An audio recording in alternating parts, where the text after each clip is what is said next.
While fireworks are both fun to shoot and to look at, it's also important to keep yourself safe, and that includes your eyesight. Before you know it, things can go haywire and result in an eye injury. Dr. Patrick Fowler with Elite Eye Care says even the smallest and simplest of fireworks can still pose a safety risk.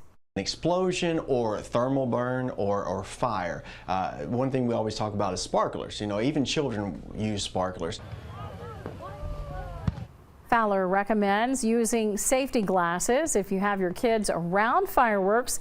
He also said to not let children light them.